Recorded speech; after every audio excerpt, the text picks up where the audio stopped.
Bonjour et j'espère vous trouver en pleine forme aujourd'hui. Alors revenons à notre thème du vendredi, le stress. Et aujourd'hui nous allons envisager l'activation du corps suite à une émotion.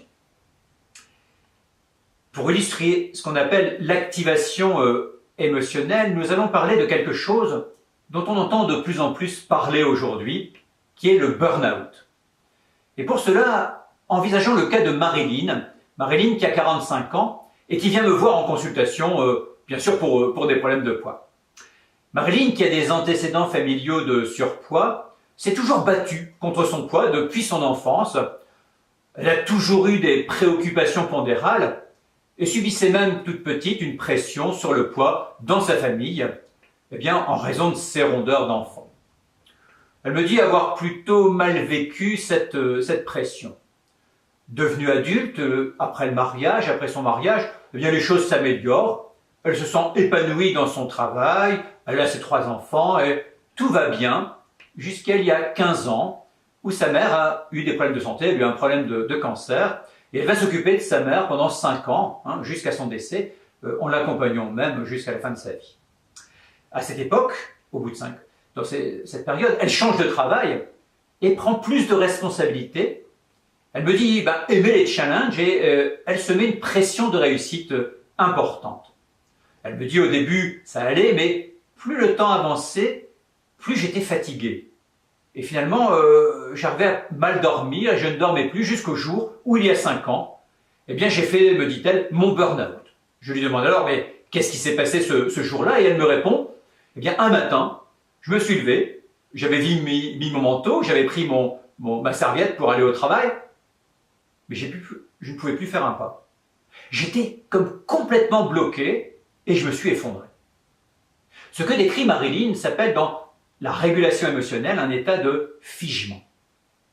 Je lui explique alors comment nous réagissons à tous nos stresseurs en lui expliquant ce qu'est la notion de tolérance émotionnelle, qui est en quelque sorte le processus d'activation du corps en réponse à un événement. On appelle la fenêtre de tolérance émotionnelle la fenêtre où l'on fonctionne de façon finalement optimale. Mais pour savoir si on est dans sa fenêtre de tolérance émotionnelle, il faut savoir repérer les moments où l'on en sort. On sort par exemple de la fenêtre de tolérance émotionnelle par le haut quand on s'hyperactive. Cette hyperactivation, c'est quand notre système nerveux sympathique se met en action dans une finalité, et là, je vous invite à vous mettre comme si vous étiez à la place de votre cerveau émotionnel. La finalité, c'est fuir ou combattre. Pour combattre, pour fuir, le corps mobilise plein d'énergie. On est sur le qui-vive, on est hyper vigilant, le cœur s'accélère, la respiration aussi. En fait, cette hyperactivation peut finalement s'installer pendant des mois, des années, de façon régulière, comme un mécanisme de fonctionnement, et c'est d'autant plus vrai quand on a du mal à se poser, par exemple.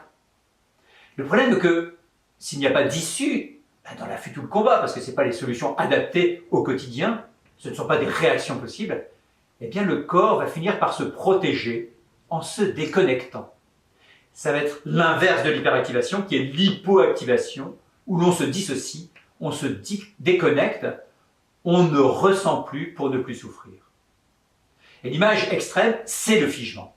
C'est la souris qui fait la morte devant le chat, comme une réaction ultime de survie. Elle a essayé de fuir, le chat la rattrape à chaque fois. Sa réaction ultime de survie est de se figer, de faire la morte. Si le chat, une souris morte, ça ne l'intéresse pas et qu'il s'en va, elle a sauvé sa peau. Si le chat la croque, elle est tellement déconnectée, dissociée, qu'elle ne ressent plus rien.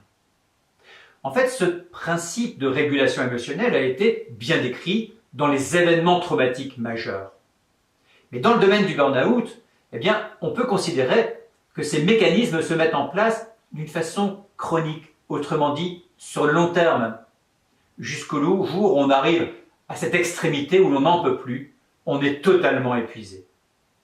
Pour Marilyn, vous voyez bien que le processus s'installe progressivement, à partir du décès de sa mère, bien sûr avant, l'accompagnement en fin de vie.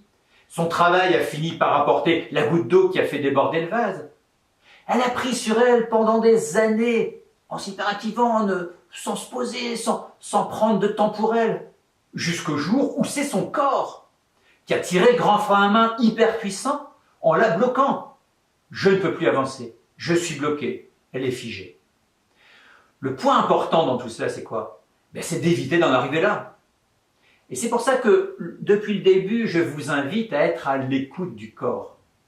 Car c'est lui qui peut vous donner des signaux d'alerte par rapport à cet état de figement ou par rapport à ce risque de burn-out. Et qui s'associe à des troubles du comportement alimentaire qui génèrent les problèmes de poids. Alors dans votre application Dietmotiv, nous avons traduit cette notion de fenêtre de tolérance émotionnelle à partir de cette première interface. Que ressentez-vous en ce moment? Et vous pouvez vous situer de « je me sens figé » à « je me sens survolté », qui est une façon de se situer de l'hypoactivation, où je suis totalement blablabla, à l'hyperactivation, hyperactivation complète, où on a envie de tout casser. C'est juste des images pour que vous puissiez retrouver votre ressenti de l'instant. Bien sûr, il y a plein d'états intermédiaires. Le but, c'est surtout de vous proposer des petits exercices pour essayer de revenir dans cette fenêtre de tolérance émotionnelle. Aussi, la mission que je vous propose, c'est de continuer à vous poser régulièrement dans la journée. Allez, bonne continuation et moi je vous dis à demain!